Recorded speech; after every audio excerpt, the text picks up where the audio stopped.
저는 단국의대 인문사학교실에 재직하고 있는 박형욱입니다.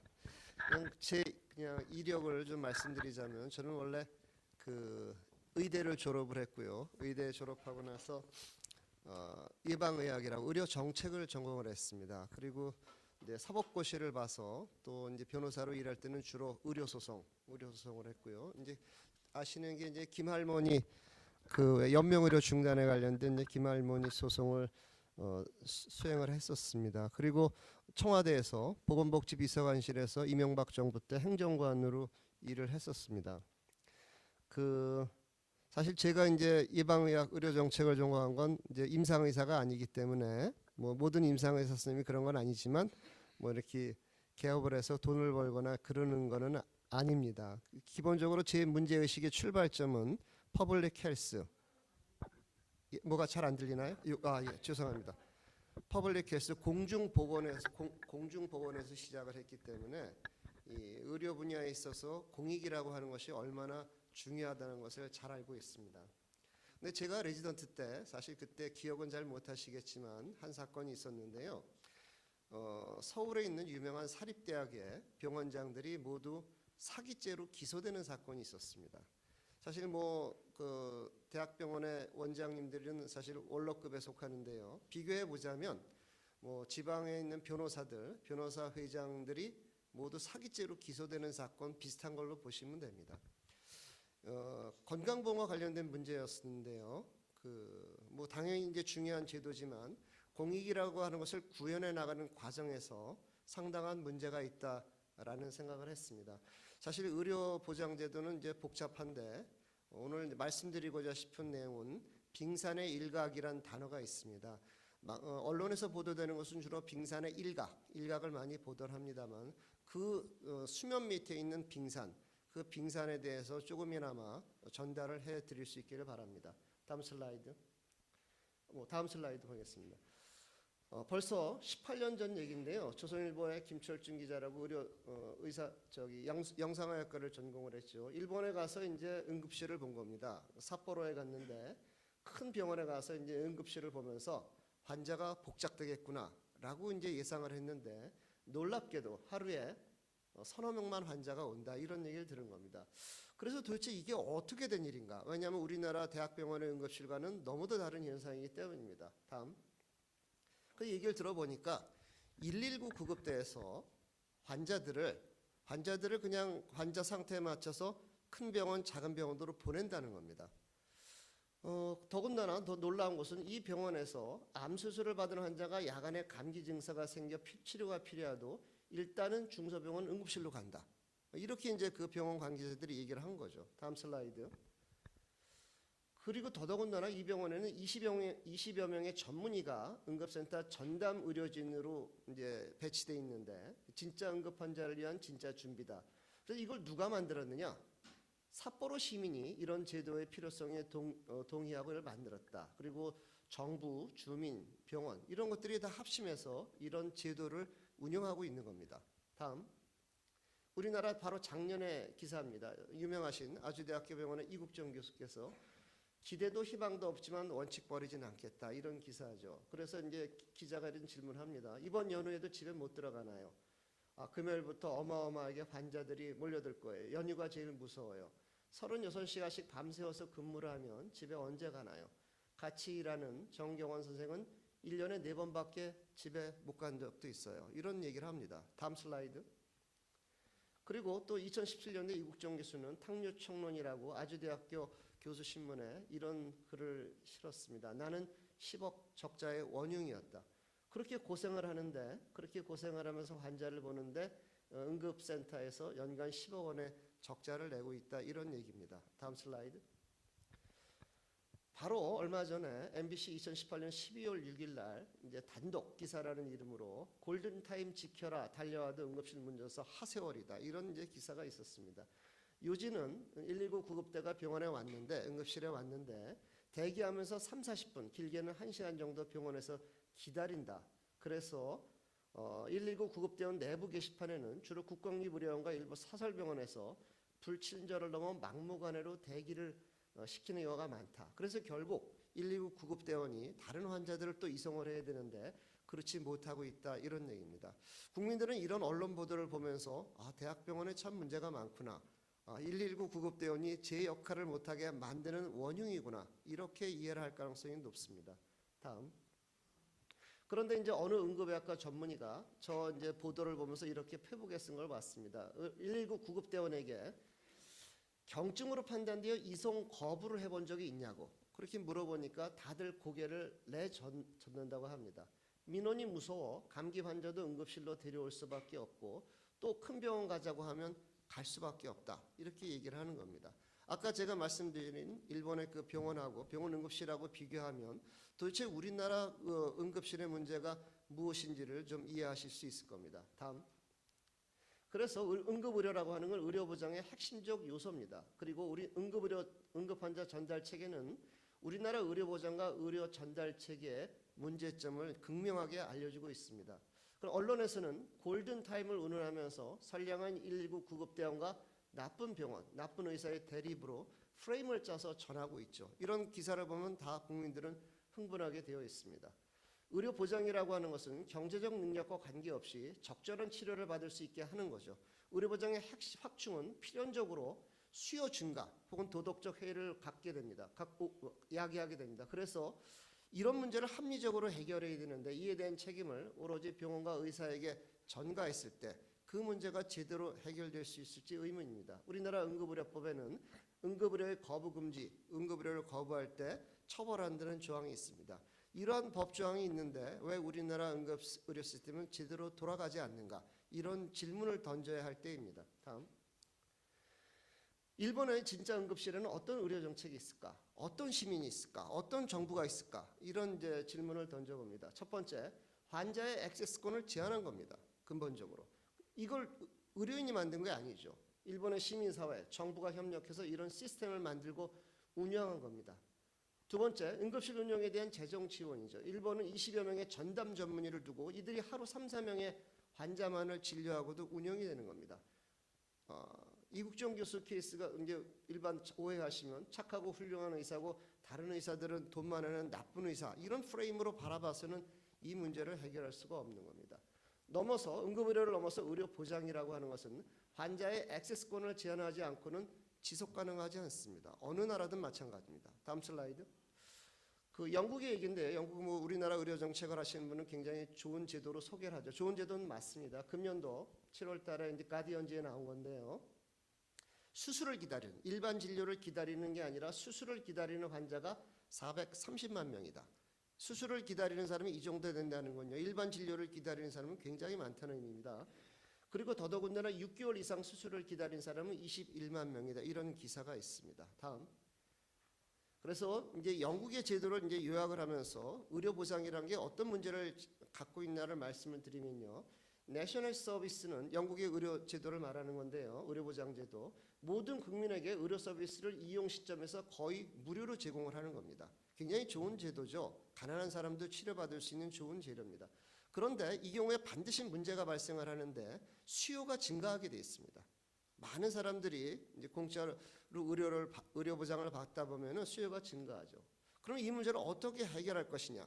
내셔널 서비스는 모든 국민에게 줄을 서라, 이렇게 한 겁니다. 줄을 서라. 그럼 다음 두 가지 문제가 또 발생을 합니다.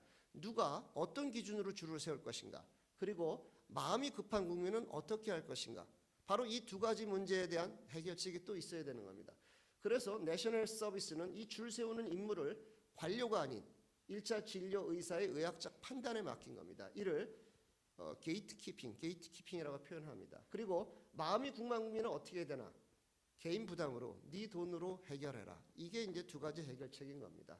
그래서 요약을 하자면 1차 진료에 대한 액세스는 철저히 보장하지만 그러나 역시 예약하고 기다려야 됩니다. 상급병원에 대한 액세스권은 1차 진료가 허락되지 않으면 인정되지 않는 겁니다. 그리고 응급의료에 대한 액세스권은 보장하지만 경증 환자를 제어하지 않으면 이런 시스템은 지속 가능하지가 않습니다. 다음.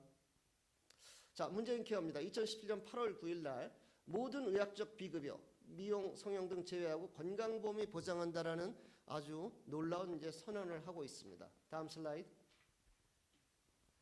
그래서 구체적으로 보면 이제 여러 가지가 있죠. 비급여에서의 발생 차단, 모든 의학적 비급여는 건강보험으로 편입한다. 모든 국민이 큰 3대 비급여를 실질적으로 해소한다. 새로운 비급여 발생을 차단한다. 다음 슬라이드. 개인 의료비 부담 상한액을 적정적으로 관리하겠다. 뭐 구체적으로는 여러 가지 얘기가 있습니다. 다음 슬라이드. 그리고 이제 긴급 위기 상황 지원 강화에서 이제 2번에서 제도 간 연계 강화해서 의료 전달체를 개편하고 일차 의료를 강화하겠다. 여러 가지 이야기를 하고 있습니다. 다음. 이 문재인 케어를 평가하기에 전반적인 구조를 좀 살펴보면요. GDP 대비 경상 의료비가 OECD가 9.0, 한국이 7.7%, 프랑스, 독일이 11%쯤 됩니다. 다음 슬라이드. 소위 이제 의료 보장률이라고 하는 개념인데요. 의료비 지출 중에 정부 또는 의무 보험 재원 비중이 얼마나 되는가? OECD가 72%, 프랑스 78%, 한국이 56% 정도 됩니다. 다음 슬라이드. 경상 의료비는 이 정도 수준입니다. 다음. 그래서 문재인 케어 첫 번째 질문은 재원에 관한 겁니다. 22년까지 보장률 70%를 달성하겠다고 하는데 그래서 30.6조 원을 건보재정을 투입하겠다고 합니다. 그런데 그 재원은 어디서 나오느냐? 70%는 누적 적립금을 활용하고 통상적으로 3%의 보험료 인상으로 이를 해결했다고 하는 겁니다. 사실 이 이면에는요. 기재부 돈은 안 쓰겠다. 일반 조세는 쓰지 않겠다. 이런 의미가 함축되어 있는 겁니다. 다시 말하면 문재인 케어를 주도한 세력이 정부 내에 기재부조차 설득하지 못한 겁니다. 다음 슬라이드. 그래서 재원을 보면 이제 독일, 아까 프랑스랑 비교를 했는데요. 다음 슬라이드. 다음 슬라이드. 예, 이걸 보시면 될 것 같습니다. 그 프랑스가 2016년에 보험료율이 약 13.8% 됩니다. 그런데 아까 OECD 평균 통계를 보면 보장률이 78% 되죠. 우리나라가 6.12%의 보장률로 잘 안 낮은 56%의 보장률쯤 됩니다. 만약에 프랑스의 보험료율을 우리처럼 낮춘다. 그냥 비례적으로 계략적으로 본 겁니다. 그럼 34.95%의 보장률이 나오게 됩니다. 대충. 우리나라를 역으로 보험료율을 프랑스처럼 13.8%로 올리면 127%의 보장률이 나옵니다. 물론 이거는 정확하게 맞지는 않죠. 이게 수요가 보장률이 올라가면 수요가 증가하게 돼 있습니다. 그걸 고려하지 않고 계략적으로 계산한 건데 이 얘기는 뭐냐? 소위 말하면 우리나라의 비급여 풍선이라는 얘기를 하는데요. 그거를 이제 주로 의사나 의료기관을 비난하는 용어로 사용을 합니다. 그러면 여기서 이런 계략적인 통계를 보면요. 이 원인이 도대체 의사들의 이기심 때문인가? 아니면 낮은 보험료율 때문인가? 이것에 대한 아마 대략적인 판단이 가능할 겁니다. 당연히 의사들의 이기심도 있고 많은 문제가 있는데요. 근본적으로는 낮은 보험료율에서 기인하는 겁니다. 다음. 그 다음에 또 놀라운 얘기를 하는데요. 2018년 8월 9일 날 의료기기 규제 혁신이라는 얘기를 합니다. 정부에서 이제 관계부처 합동으로 발표를 한 건데요. 다음 슬라이드. 문재인 대통령께서 놀랍게도 혁신 성장 첫 번째 현장 행보로 의료기기 규제 혁신을 들고 나왔습니다. 저는 이걸 보고 굉장히 놀랐는데 뒤에 다음 슬라이드. 그래서 안전한 의료기기를 해서 포괄적 네거티브 규제를 하겠다 이런 얘기를 합니다. 그래서 예를 구체적으로 보니까 체외진단검사 분야에 대한 신의료기술평가를 사전평가에서 사후평가로 전환해서 시장 진입을 빨리 하게 이렇게 하겠다 이런 얘기를 하고 있습니다. 다음 슬라이드. 여기서 이제 네거티브냐 포지티브냐 이런 얘기가 나오는데요. 정부의 공식 문건에 따르면 포지티브 리스트는 주로 무역 규제에서 나오는 얘기인데요. 수출입 허용 품목만을 허용하고 그 밖에 명시되지 않은 품목을 수출입을 제한 또는 금지한다 이렇게 표현하고 있고요. 네거티브 리스트는 반대입니다. 수출입이 제한 또는 금지되는 품목만 명시하고 명시된 품목 이외의 거는 모두 수출입을 허용하는 방식이다. 그래서 이 무역 분야에서 초래된 이 개념은 네거티브 규제가 국민의 자유를 훨씬 더 이제 높이는 그런 의미를 갖고 있고 의료기기 규제 분야에서 네거티브 규제를 도입하겠다 이런 취지의 얘기입니다. 다음 슬라이드. 다음 슬라이드. 그런데 이게 의료 분야에서 사용되는 용어하고 전혀 다릅니다. 완전히 다른데요. 예를 들어서 여기 2016년도에 고려대학교에서는 한 이제 보고서인데요. 제가 이 보고서를 인용한 건 여기에 이제 연구원 하신 분이 보건복지부 차관을 하시고 나중에 심평원장을 오래 하셨던 분이 연구원으로 같이 이제 참여를 했던 보고서라서 관료였던 분이 이제 한 거라서 이걸 인용을 하는 겁니다. 내용을 보시면요. 우리나라는 행위나 치료제에게는 네거티브 리스트를 적용하고 있고 다른 나라는 포지티브 리스트를 적용하고 있다 이렇게 표현합니다. 그런데 다른 나라를 보니까 급여 항목을 정해놓고 나머지는 비급여가 가능하다. 비급여라고 하는 건 자기 돈 내고 이제 치료를 받을 수 있다는 건데, 아까 무역 분야의 포지티브 리스트하고는 완전히 의미가 다르다는 걸 알 수 있습니다. 특히 네거티브 리스트를 보면요, 비급여 항목을 정해놓고 나머지는 다 급여를 하는 거다라고 돼 있는데요. 이게 전부 다 이렇게 될 수 없기 때문에 우리나라에서는 소위 임의 비급여라는 게 여기서 이제 나타나게 됩니다. 다음 슬라이드. 그래서 이 보고서의 결론은 비급여에는 급여이나 급여 기준을 벗어나는 경우에게 환자에게 비용을 받을 수 없음으로써 의료 서비스 제공이 어렵다, 이렇게 표현합니다. 그래서 환자의 선택권이 제한되고 있다라는 게 이 보고서의 내용인데요. 여기서 우리나라에 사용하는 임의 비급여라고 하는 게, 우리나라에서는 급여가 있고 비급여가 있고요. 이걸 제외한 건 모두 임의 비급여고 불법이다. 이게 이제 보건복지부의 그 논리인데요. 이 임의 비급여라는 용어는 사실 우리나라에만 쓰는 독특한 용어인데, 보편적인 용어를 얘기하자면요, 사회보장 진료 밖의 의료를 어떻게 할 것인가, 이런 질문입니다. 모든 나라가 사회보장 제도를 운영하고 있는데 재정의 한계가 있기 때문입니다. 재정의 한계가 있기 때문에 필연적으로 사회보장 진료 밖의 의료가 나타나게 되고요. 이 의료를 어떻게 할 것인가 하는 것은 본질적인 질문입니다. 그런데 어느 나라도 이거를 금지하는 나라는 없습니다. 왜냐하면 개인의 어떤 자유에 대한 심각한 침해이기 때문입니다. 다음 슬라이드. 이게 이제 최초의 휴대폰이라고 합니다. 벽돌폰. 이거 지금 지금은 안 들고 다니겠죠. 하지만 굉장히 비쌌을 겁니다. 다음 슬라이드. 이거 지나가겠습니다. 다음 슬라이드. 이게 이제 의료 분야 이제 리워크라고 하는 이제 하반신 마비가 된 분인데요. 저 기구를 쓰고 42.195 마라톤을 완주한 마지막 장면입니다. 다음 슬라이드. 이게 이제 2012년에 가격이 한 7,800만 원 정도 됐는데요. 우리나라에서 건보에서 전동 휠체어 보장해 주는 게 한 160만 원 정도 됩니다. 차익이 엄청나죠. 저런 의료 기술을 할 때 이걸 급여로 할 거냐, 비급여로 할 거냐, 이런 문제가 발생을 하게 됩니다. 급여로 하면 좋겠죠. 하지만 의료 보장이 파탄 날 겁니다. 그러면 금지해야 될까요? 금지할 수도 없을 겁니다. 그래서 이 대단히 많은 의료 기술이 조기에 쏟아질 때 정부는 예비급여를 갖고 해결한다라고 하는데 해결할 수가 없죠. 사실은 그러면 불법으로 할 것인가, 이런 이제 문제에 직면하게 됩니다. 다음 슬라이드. 그래서 우리나라 이제 의료기술의 관리 체계가 여러 가지가 있는데요. 지금 정부라든지 보건정책학자들은 이분법을 생각을 하는 겁니다. 일정한 기준을 통과 못하면 불법, 통과하면 급여. 사실 이게 의료기술의 발전 과정에서 부합하지 않고요. 기준을 낮춰도 문제가 되고 올려도 문제가 됩니다. 왜냐하면 기준을 너무 낮추게 되면 의료 보장의 그 재정이 감당이 안 됩니다. 너무 높이면 환자들이 쓸 수 있는 의료가 불법 의료가 돼버리는 이런 현상이 벌어지게 됩니다. 그리고 자부담으로 진료받기 때문에 환자의 권리가 침해되죠. 다음 슬라이드. 그래서 사실은 이제 기준이 여러 개가 필요합니다. 여러 개가 필요하고 그 각 영역에 대한 체계적인 기능이란 게 있는 겁니다. 위험 대비 이익 기준, 안전성 효율성 기준, 비용 효과성 기준. 각각의 영역이 다른 거죠. 다음 슬라이드. 그래서 이 문재인 케어를 다시 이제 평가를 해보자면 모든 의학적 비급여를 건강보험이 보장한다라고 얘기를 하고 혁신 성장을 위해서 의료기기 분야의 규제 혁신을 하고 산업 육성을 하겠다라고 하는 것이 앞뒤가 맞지 않는 얘기입니다. 다시 질문을 던지면 이 수많은 의료기술의 발전을 다 예비급여로 포함시킬 수 있겠는가? 불가능합니다. 모든 의학적 비급여를 철폐했다는 목표하고 효과가 명확하지 않음에도 안전성만으로 의료기기의 조기 시장 진입을 허용하겠다는 정책은 앞뒤가 맞지 않는 정책입니다. 정합성이 안 맞는 거죠. 다음 슬라이드. 그래서 이제 문재인 케어에서 의료 전달체 얘기를 하는데요. 결과적으로 여기 큰 관심이 없었던 겁니다. 다음 슬라이드 계속 넘겨주시죠. 예, 다음 슬라이드. 그래서 아까 말씀드렸지만 영국이나 일본의 의료 전달책의 핵심은 수요자의 액세스권을 강력히 제한하는 겁니다. 그리고 동시에 1차 진료의 질을 높여서 신뢰도를 제고하는 건데요. 지금 우리나라 그 문재인 케어 이후에 오히려 대안 없이 선택 진료비를 폐지하고 상급 의료기관 2, 3시를 낮춰서 오히려 대학병원의 환자가 더 몰렸죠. 더 몰린 겁니다. 그래서 모럴 해저드 방지책 없이 의료보장 강화는 밑빠진 독에 물 붓긴 겁니다. 지속 가능성이 없습니다. 과거 정부에도 분명히 이런 흐름은 있었는데 문재인 케어는 모럴 해저드 방지책 없이 모든 의학적 비급여를 급여화하겠다는 극단적인 포퓰리즘의 모습을 보인 겁니다. 다음 슬라이드.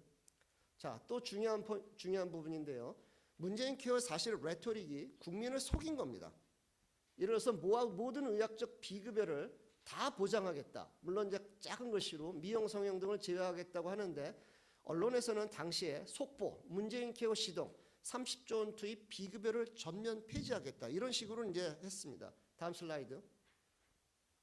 그런데 한참 뒤에 단독 문재인 케어 비급여 20% 권고 적용을 안 하겠다. 그래서 복지부 관계자는 예를 들어서 라식 치료 같은 경우에 안경이란 대체 제거가 있지 않겠냐면 처음부터 꼭 필요하지 않은 비급여 의료행위까지 전면급여로 바꿀 계획은 아니었다고 해명했다. 이런 기사가 나왔습니다. 왜 그렇다면 처음부터 그렇게 표현을 했을까요? 국민을 속인 겁니다. 다음 슬라이드.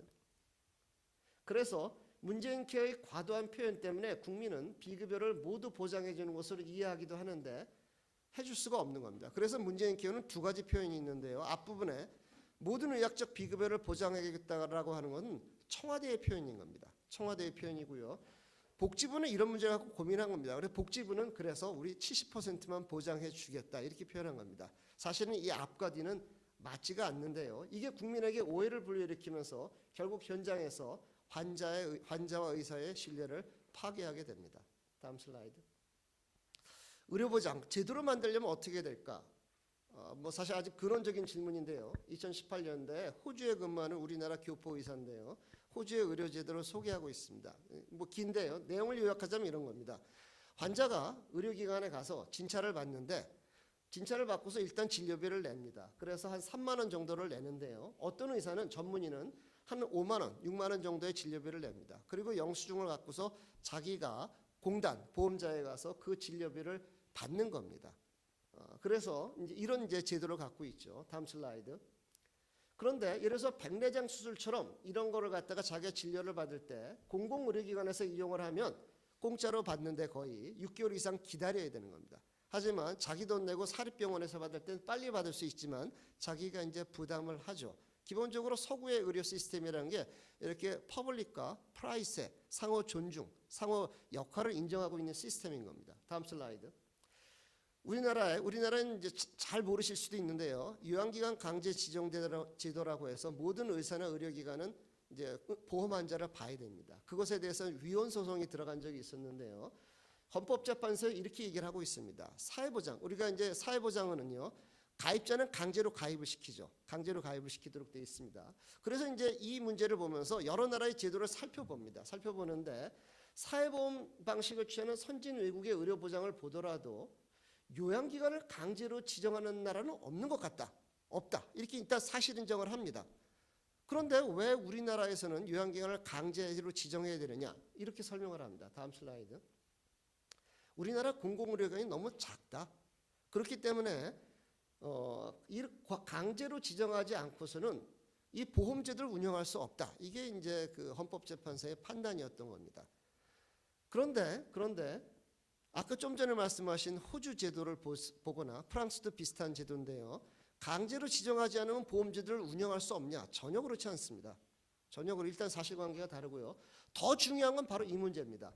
헌재가 결정한 후에 16년이 지났습니다. 16년이 지났는데 지금 소위 공공의료기관은 늘어났나요? 늘어나지 않습니다. 오히려 더 줄어들었습니다. 이 문제는 뭘 의미하냐? 공공의 재원으로 책임져야 할 것을 민간으로 책임으로 전가하면 그 순간은 모면할 수 있지만 제대로 된 공공의료를 만들 수가 없습니다. 국민이 거기서 혼란을 야기하고요. 문제가 있으면 민간의료의 책임이다. 이렇게 손쉽게 전가를 해버리기 때문입니다. 다음 슬라이드. 그래서 우리나라 의료외국의 기전이 있습니다. 기재부가 정한 재정 지원과 보험료율의 한계에서 대통령이 약속한 혜택을 국민에게 주어야 하는 묘수를 짜내는 게 복지부 공무원의 일인 겁니다. 그래서 복지부 공무원은 사실 여러 가지 이제 고민을 하죠. 시장 경제에서는 작동할 수 없지만 조금 불합리할 뿐 실현 가능하면 이제 의료기에 제안을 합니다. 사실 이제 의료기관은 우리나라 법에 따라 이걸 거부할 수가 없죠. 거부할 수 없게 됐습니다.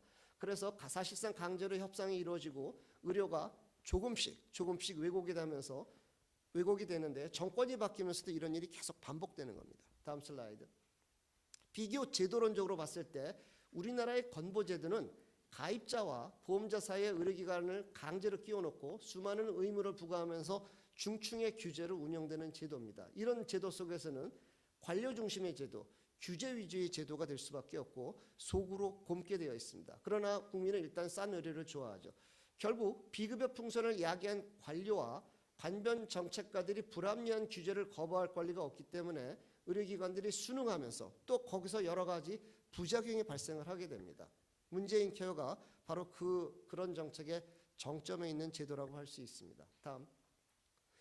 그러면 어떻게 될 거냐? 사실 문재인 케어가 처음에 선언했던 모든 의학적 비급여를 다 급여화하는 그 목표를 그대로 구현한다고 할 때 아수라장이 될 겁니다.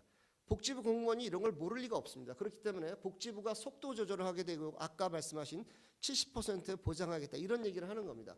결국 문재인 정권의 지지율과 의사단체의 역량에 따라 이런 속도 조절이 아마 조절이 될 겁니다. 결국 붕괴는 되지 않는데요. 속으로 곪게 되는 그런 현상들이 있게 되게 됩니다. 그래서 앞으로 의료 전달 체계가 나아질 가능성이 없고 오히려 문재인 케어 이후에 더 악화됐습니다. 악화되고 관료적 통제는 더 강화될 것이며 의료 왜곡은 더 심해질 겁니다. 그리고 국민은 사실 싼 값의 의료를 좋아하고 우리 사회는 의료보장의 선진국들이 어떠한 수단으로 결과가 아니라 어떠한 수단으로 의료 보장을 이루어졌는지에 대한 고민이 거의 없습니다. 다음 슬라이드. 그래서 어떻게 할 거냐? 사실 이 의료 보장의 문제는 수많은 가치가 충돌하는 영역입니다. 그렇지만 제 개인의 가치가 아니라 결국은 우리의 헌법적 질서, 헌법에서 어떠한 가치를 갖고 이 문제를 얘기할 거냐. 거기서 최소한의 공감대를 이룰 수 있는 것을 얘기를 하는 겁니다. 첫 번째, 건강보험료율과 보장률에 대해 관계된 사회적 논의가 필요합니다. 아까 프랑스와 여러 나라를 비교해 봤지만 어느 정도의 보장률을 누리기 위해서 어느 정도의 보험료를 감내할 것인지 이거에 대한 국민적인 공감대를 형성해야 됩니다. 그래서 문재인 케어처럼 먼저 허황된 보장을 약속하고 뒤에 보험 재정과 보험료율로 갈등하는 최소한 이런 후진적 정책은 탈피해야 됩니다. 두 번째, 의료보장의 확대는 수요 증가 혹은 모랄 해저드 방지 정책과 동반돼야 됩니다. 어떤 나라도 이 문제를 피해갈 수가 없습니다. 의료라는 한정된 재원을 효율적으로 활용하기 위해서 환자의 액세스권을 제한하거나 비용을 인식하기에 이런 제도가 없이는 사실 의료 전달체를 확립할 수 없고 의사는 오늘 환자를 볼 수 없고 여러 가지 왜곡된 일이 벌어지게 됩니다. 다음 슬라이드. 세 번째, 장기적으로 안정적으로 의료기술의 발전과 의료보장의 모순관계를 해소해야 됩니다. 이것이 서구 사회에서 의료보장의 기본적인 모습입니다. 퍼블릭과 프라이빗이 병존하면서 이걸 조화를 이루는 거죠.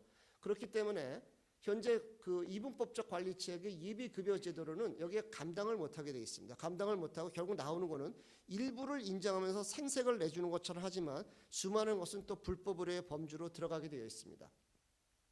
근본적으로 의료보장의 선진국들이 어떠한 수단으로 의료보장을 이루었는지에 대한 고민이 필요합니다. 공공의 책임을 민간에게 전가하는 이기적인 태도를 가지고 합당한 의료보장을 만들 수가 없습니다. 그래서 결과만 보면서 규제만으로 의료보장을 이루려고 하면 의료의 핵심적인 가치인 환자와 의사의 신뢰를 파괴하고 의료의 왜곡을 가져오고 의료가 왜곡되기 시작하면 바로잡기가 굉장히 어렵습니다.